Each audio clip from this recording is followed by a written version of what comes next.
আল্লাহ যখন কাউকে ভালোবাসে তখন তার শরীরে 4টি নিশানা পাওয়া যায়, অর্থাৎ 4টি আলামত যদি আপনার শরীরে থাকে মনে করবেন আল্লাহ আপনাকে ভালোবাসে। 4টি নিশানা। 1 নাম্বার হচ্ছে যাদেরকে আল্লাহ তাআলা দ্বীনের সঠিক জ্ঞান দান করেন তাদেরকে আল্লাহ তাআলা মহব্বত করেন। নাম্বার 2, দ্বিতীয় নাম্বার হচ্ছে যারা বেশি বিপদে পড়ে আল্লাহ তাআলা তাদেরকে মহব্বত করেন।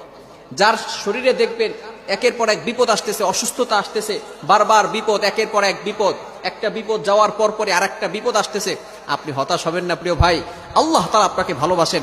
এই কোটি কোটি মানুষের ভিতরে আল্লাহ তাআলা আপনার প্রতি ফোকাস করেছেন, আল্লাহ তাআলা আপনাকে ভালোবেসেছেন বিধায় আল্লাহ পাক রব্বুল আলামিন আপনাকে বিপদ দিয়েছেন। মনে রাখবেন নবীদেরকে আল্লাহ তাআলা বিপদ দিয়েছেন।